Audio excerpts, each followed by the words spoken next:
नमस्कार मैत्रिणींनो, आपण आज बनवणार आहोत आलूचे पराठे। त्यासाठी आपण बटाटे असे स्वच्छ धुवून घ्यायचे आहेत।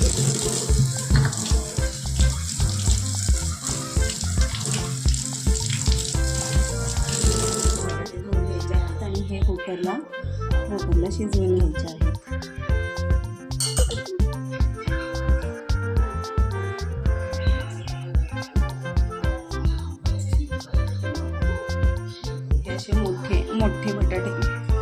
मोठे बटाटे असतात ते आपण अर्धे अर्धे कट करून घ्यायचे आहेत।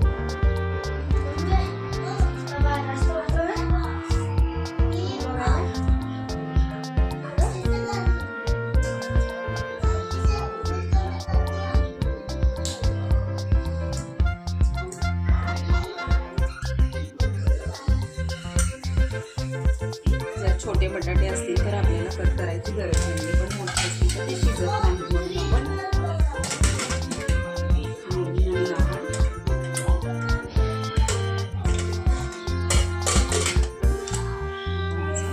लावायचं आहे।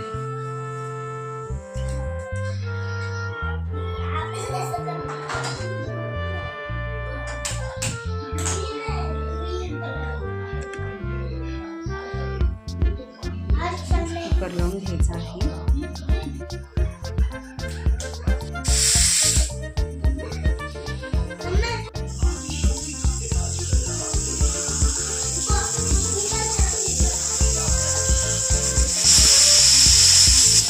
कुकरच्या 3 शिट्ट्या घ्याव्यात। त्यानंतर बटाटा पूर्णपणे गार झाल्यानंतर आपण त्याचे छिलके काढून घेणार आहोत।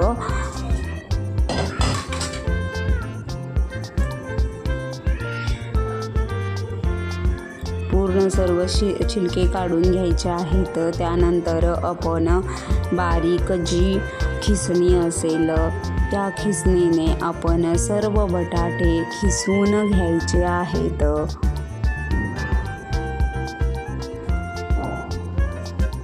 व्यवस्थित किसून घ्यायचे आहेत, जेणेकरून त्याच्यामध्ये गुठळ्या नाही राहिल्या पाहिजे आहेत।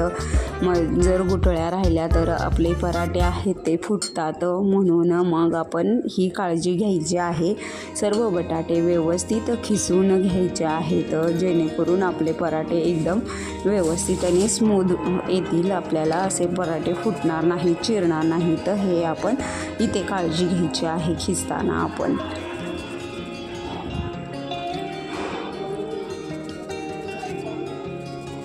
हे असं खिसून एका साईडला ठेवायचं आहे आणि प्रथम आपण गव्हाचं पीठ घ्यायचं आहे।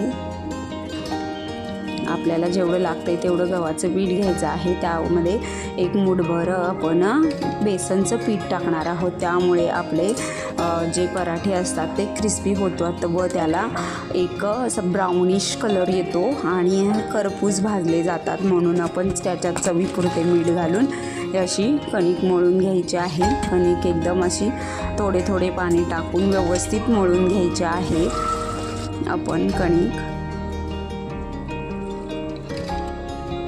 अशी भरपूर वेळ मळून घेतली कणिक की आपले पराठेही छान होतात आणि मऊसूत होतात, एकदम गुबगुबीत पराठे होतात। म्हणून मग आपण असं तेल लावून आता हे ठेवून द्यायचं आहे। असं गोल झाकून मस्त ठेवून द्यायचं आहे आपण। आपली भाजी होईपर्यंत आपण पराठ्याचं स्टफिंग करणार आहोत। त्याच्यासाठी हे अद्रक, लसूण, मिरची आणि त्याच्यामध्येच आपण कढीपत्ता टाकून घ्यायचा आहे। कोथिंबीर असेल तर कोथिंबीरही टाकली तरी उत्तमच राहते। हे असं मिक्सरला बारीक करून घ्यायचं आहे। मग मिक्सरला बारीक करून घेऊन हे आपण एका साईडला ठेवून द्यायचं आहे। हिरव्या मिरचीमुळे पराठे एकदम मस्त लागतात। आणि नंतर मग भरपूर कांदा घ्यायचा आहे। जेवढा आपला बटाटा खिसून होतो आता त्याच्या अंदाजाने आपण कांदा घ्यायचा आहे। कांदा हा एकदम बारीक चॉपरने चॉप करून घ्यायचा आहे, एकदम फाईन करायचा आहे। जर तुम्हाला हाताने करायचं असेल तर तुम्ही हाताने करू शकता, पण माझ्याकडे सकाळी वेळ नसल्यामुळे मी कटरचा यूज करते आणि कटरमध्ये पटकन होते आणि इतकं पाहिजे तेवढं बारीक होते आपल्याला आणि एकदम मस्त होते। त्यामुळे मग आपले पराठे फाटत नाहीत। मग आपण तेल टाकायचं आहे कढईत, जिरे टाकून घ्यायचे आहेत, हिंग टाकायचं आहे, कढीपत्ता तुम्हाला टाकायचा असेल तर कढीपत्ता पण टाकू शकता, पण जर कढीपत्ता आपण नंतर टाकला तर तो कडक होत नाही कढीपत्ता, म्हणून मग मी कांदा टाकला आहे आणि त्यानंतर मग कढीपत्ता टाकलेला आहे। जर आपण असं उकडलेल्या तेलामध्ये जर कढीपत्ता टाकला तर तो कडक होतो आणि असं दाताखाली आलं तर तो असा हे लागत नाही, कुरकुरीत होत नाही, कारण आपण त्याच्यामध्ये बटाटा वगैरे टाकतो म्हणून। मग आपण हे जे पेस्ट केली होती हिरवी मिरचीची, ती हिरवी मिरचीचा ठेचा घालून घ्यायचा आहे, त्यानंतर मग हळद, चवीपुरते मीठ वगैरे असं घालून घ्यायचं आहे। मस्त हे खरपूस भाजून घ्यायचं आहे, असं तेल सुटेपर्यंत व्यवस्थित भाजून घ्यायचं आहे आणि त्यामध्ये थोडासा कलर येण्यासाठी म्हणून मग आपण बेडगी मिरचीचं चटणी टाकलेली आहे आणि मग नंतर आपण जो किसून ठेवला होता बटाटा, तो बटाटा आपण व्यवस्थित टाकला आहे।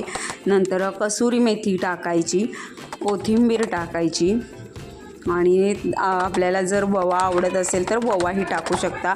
ज्यांना कोणाला कांदा आवडत नसेल त्यांनी स्किप केला तरी चालतो, पण मग हे आपण असं स्टफिंगचे भाजी करून घ्यायची आहे आणि हे असे मस्त खूप आपण पुरणाला जसे उंडे करतो तसे उंडे करून घ्यायचे आहेत आणि त्याच्यामध्ये आपण भरपूर स्टफिंग भरून घ्यायचं आहे, जेणेकरून ना आपल्याला असं पराठा खातोय असं वाटलं पाहिजे, म्हणून जेवढी कणिक आहे त्याच्या दुप्पट आपण स्टफिंग घालायचं आहे आणि असे दोन्ही हाताच्या साह्याने आपण व्यवस्थित असं स्टफिंग भरून घ्यायचं आहे आणि थोडंसं पीठ टाकायचं आहे।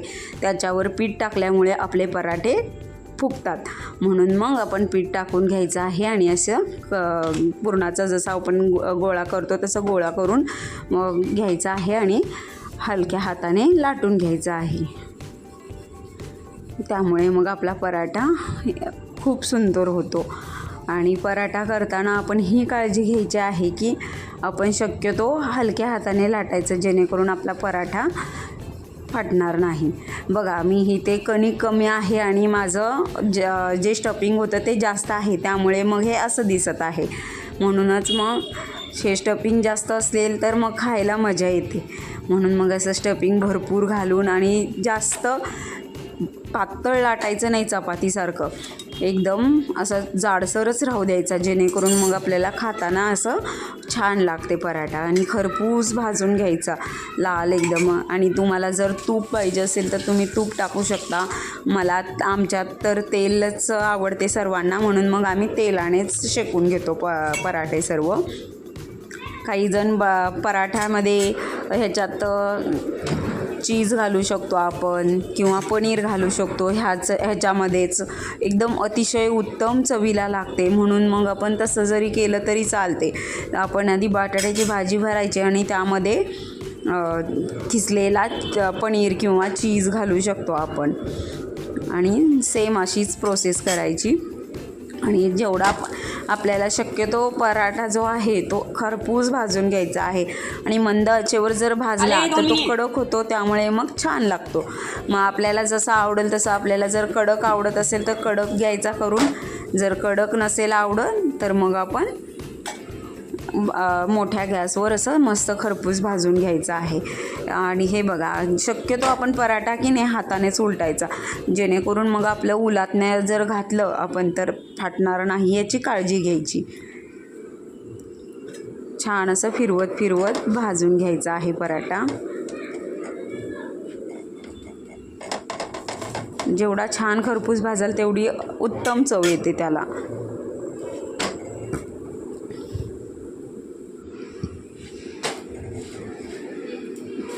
बघा मस्त खरपूस भाजलेला आहे आणि वासही उत्तम येत आहे, त्याचा असा सुगंध वास घरामध्ये दरवळत आहे, खमंग असा वास येत आहे।